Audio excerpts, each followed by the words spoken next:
It's truly disheartening to know that the truth is somewhere out there in the world, but we are never told the truth. In the case of the phony Trump dossier that was made to ruin President Trump's reputation, we were left in the dark completely. We now know that Trump had no ties to Russia involving the 2016 presidential election. The fake dossier was just a small piece of one of the most publicized presidential races in our country's history. It's important to keep in mind that there was not much that Hillary Clinton wouldn't have done in order to win the election against Donald Trump.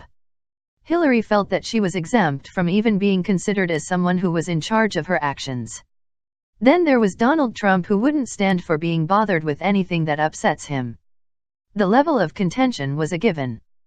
The investigative firm that was serving the Democratic Party, Fusion GPS, played a big part in the election drama. Fusion GPS is still at the center of the entire dossier scandal. Now, on the slight chance that administrators as well as staff from Fusion GPS didn't do anything incorrectly like they claim, we are in need of some clarification.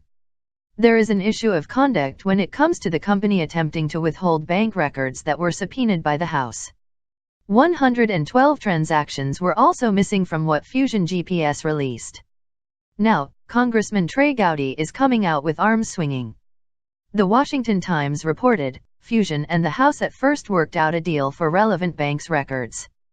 But House lawyers say they learned that Fusion withheld 112 transactions pertinent to the Russia probe. The suspect transactions, House lawyers say, deal with two Russia issues. One is the dossier.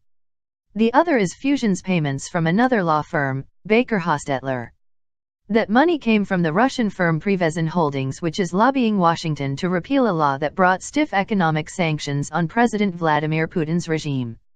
In that vein, the House committee wants copies of Fusion bank transfers with other law firms in addition to Perkins Coie and Hostetler.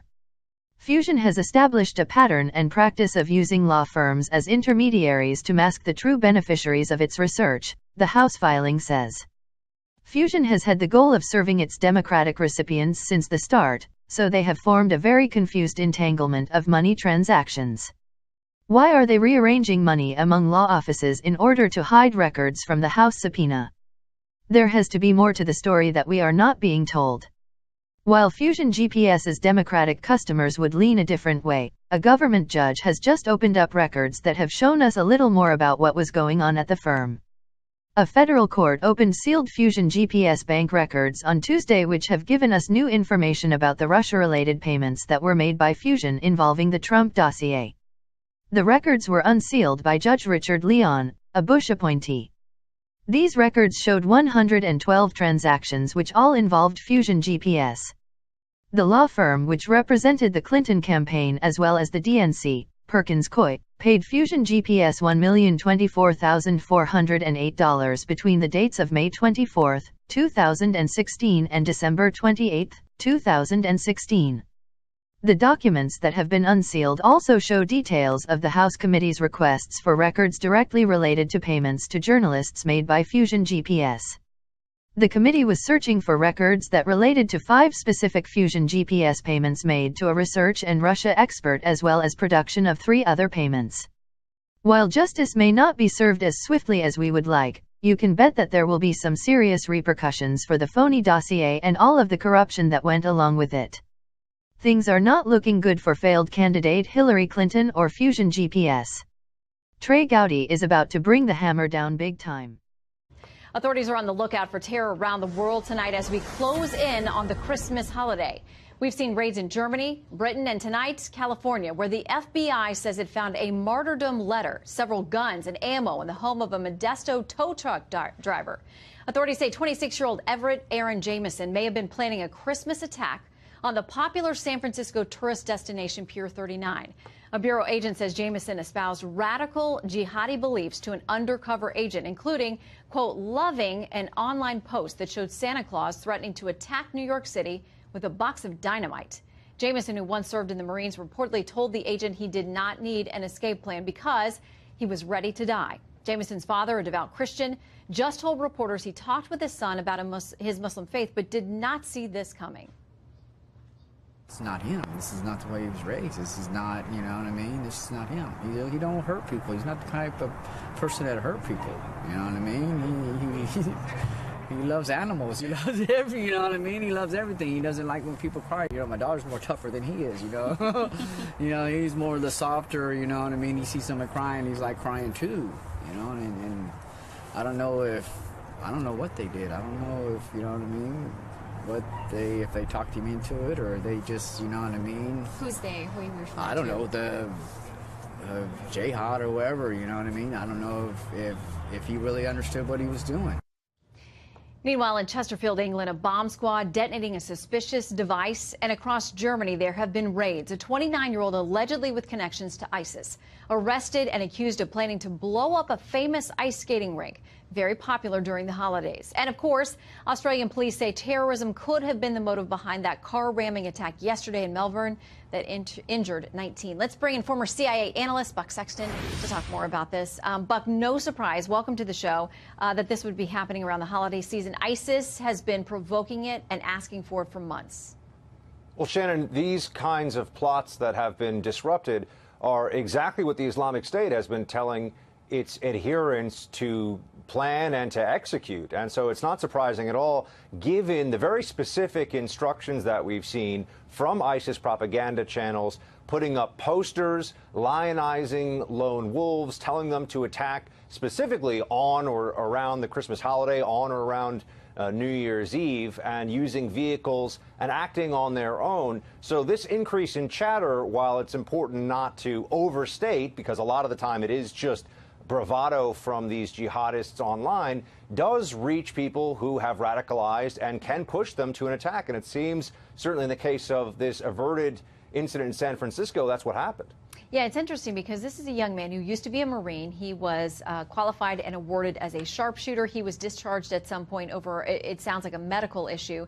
But I've read the complaint. It's very extensive in what the undercover informant or agent told authorities in this complaint about what he said. They said they found a letter when they ultimately did raid his place. It said, in part, quote, "We have penetrated and infiltrated your disgusting country.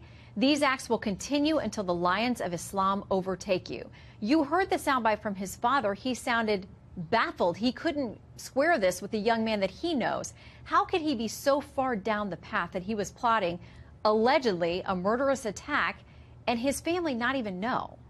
Well, Shannon, it's not uncommon that in incidents like this, radicalization occurs without family members or friends necessarily knowing it, and certainly not having an understanding of the extent. And that he had a letter in his home is, in fact, part of what the Islamic State puts out there. They have a playbook now that is online so that there's no confusion whatsoever, so that when an attack like this occurs, the media can't say that it's a hate crime or can't say that the person was having some kind of a mental breakdown. They want them to bring a letter, and that's why the attack here in New York City on Halloween, the individual couldn't have made it any more clear it was part of the Islamic State's global war for a future caliphate. And so in this instant, the radicalization happened. He went to jihadization, and the FBI, this is a textbook operation. They deserve a lot of credit for it. They stopped this before it could cause casualties. Yeah, and it literally just came down to the last couple of days. I mean, the complaint details conversations that have happened this week, within the last couple of days before they went in for this raid. Here are some of the things that ISIS is suggesting this holiday season: burning down churches, targeting markets and places where a lot of people will be, hitting important factories that it would impact commerce, and even giving instructions for using Christmas lights to trigger explosions. Now, with all of that in mind, we had this car ramming incident in Australia yesterday. We were told initially this was a disturbed individual. This wasn't necessarily about terrorism. How do you think that case is ultimately going to pan out? There's still many questions. Well, when one looks at the probability of having an Afghan immigrant in Australia who also says to police that he ran over a bunch of people with his car in one of the busiest parts of Melbourne right before the Christmas holiday, and did so because of the treatment of Muslims around the world, that's where we are right now on the facts, and that the authorities in Melbourne and in Australia are still saying that it looks like they can't come up with a link to terrorism, it seems like they're moving rather slowly on that motive. I think the political motive and therefore the terrorist nature of the act is pretty clear at this point, or at least there's a few more bits that could be added into it, but it's certainly not random. They said it was an act of evil from the beginning. It wasn't an accident, and so why would somebody do that? And in Australia, we see what we've also experienced in this country, which is a desire, because of political correctness, to, at least in the initial hours and even days of an attack like this, downplay it. And I think that the press and even government sometimes think that that does a favor for people because it makes them less concerned somehow, and they feel like the authorities are on the threat. I think that's really bad news, Shannon, because the truth is, everyday citizens who are vigilant and keeping their head on a swivel can play a very important role in averting these kinds of attacks. We saw that with the Times Square bomber back in 2010, Faisal Shahzad. It was civilians who tackled the underwear bomber on Christmas Day in a plane above Detroit. He could have taken down that whole plane if things had gone differently. So people, everyday folks, do have a role in this, and I don't think it's the place of the media or, quite honestly, of the authorities anywhere, Australia or elsewhere, to try and downplay the obvious motivations of some of these attacks. Yeah, and they're very, very specific threats this holiday season, so up to all of us to keep an eye out and to not be afraid to speak out when necessary. Buck Sexton, great to see you. Merry Christmas in the meantime. Good to see you. Merry Christmas, Shannon.